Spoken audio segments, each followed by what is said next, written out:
дар толори мақомоти иҷроияи ҳокимияти давлатии шаҳри турсунзода вохӯрии роҳбарияти шаҳр, намояндагони ҳифзи ҳуқуқ бо раисони маҳаллаҳо, имомхатибон, фаъолон ва намояндагони мақомоти маҳаллӣ баргузор шуд. дар ин ҷамъомад дар бораи қонуни ҷумҳурии тоҷикистон дар бораи танзими анъана ва ҷашну маросимҳои миллӣ, қонуни ҷумҳурии тоҷикистон дар бораи масъулияти падару модар дар таълиму тарбияи фарзанд, ҳамчунин роҳи овардани занону бонувон ба либосҳои ғайр аз қабили сатру ҳиҷоб ва шомилшавии ҷавонон ба ҳизбу ҳаракатҳои ифротиву тундрав суханронӣ карда шуд.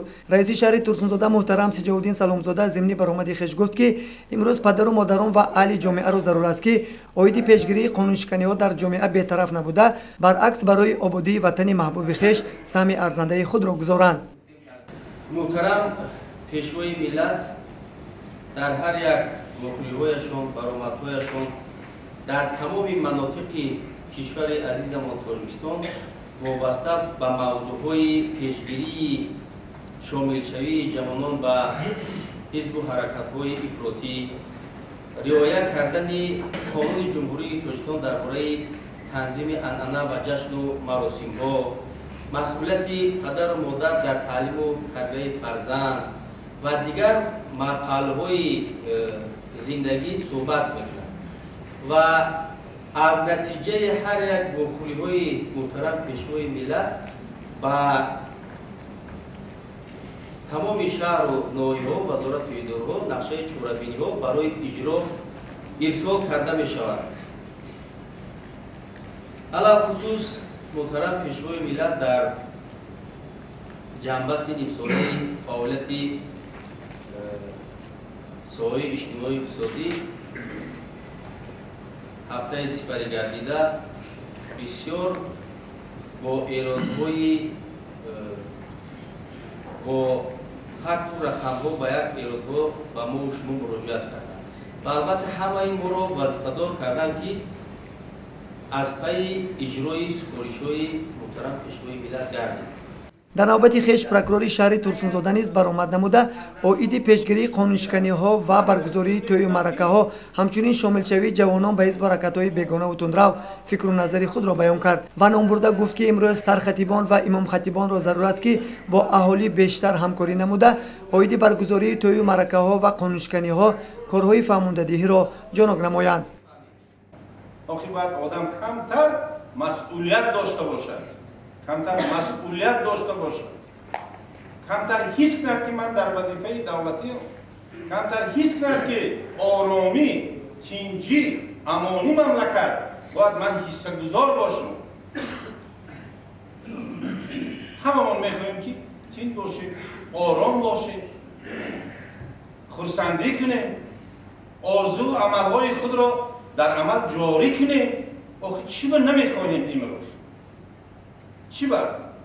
мана ҷамоати рабо рафтем муҳтарам раис як ҷоя мо ҳамҷо вохӯрӣ гузарондем. якта одам оварда натавонистам.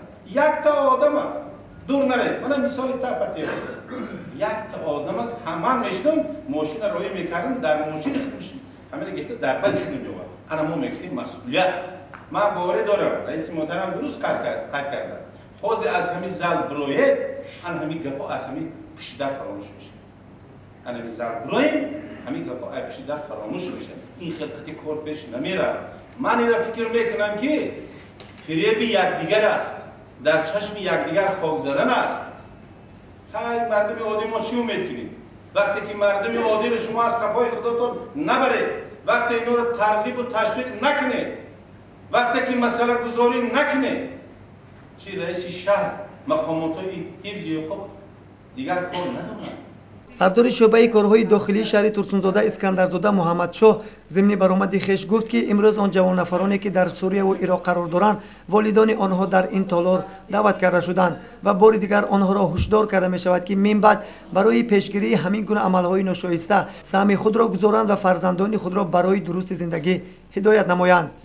محترم جناب دکتر سپارش داده است اگر شخص منصبدار همین قانون مسئولیت پدر و مادر در تربیت فرزند و قانون تنظیم انانه و جشن مراسم رو بیان کرد، هم ای وظیفه گرفته می شود به حقوق دیگر برقرار کردنش، هم با جزای بیان مدیان داده می شود، جریمه کرده می شود. برای همین بس کنید به همین قانونشکنی بود. تمام دیگر تو یک بار می شود پیش آشینه‌ها میکردن بعد توی میکردن. یعنی شما راهبرای محله هستید، رئیسای محله و رئیسای جماعت برسونید یک روز توی همون یک ساعت معین، همون 2 ساعت معینش نگی است، همون 2 ساعت تویتون رو انجام رسونید. تمام دیگه یک روز آشینه‌ها رو، یک روز مستفیدان رو فایده کردن، یک روز ملا رو فایده کردن، یک روز دیگه منصبدار رو دیگه تمام خیلی قطعیت معنی. خراجات به معنی را بس کردن، خراجاتی که عموما یگان معنی ندارن. شما یگان منفعت نمیبرید، نه روحی نه جسمانی. همه چیز در زندگیتون میرسه. انا مقصدی رو برای حکومت میرسه، دیگه یگان مقصد نداره. بندگیتون رو بجا بیاره، همون شریعت حقیقی شما رعایت کنید.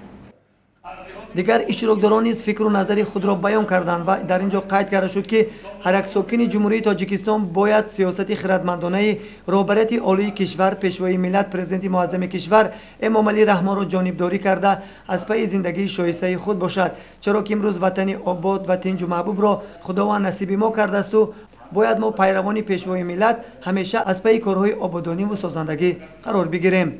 صابر جان سعیدوف، سیفالدین ابراهیموف برای برنامه اطلاعاتی خبر.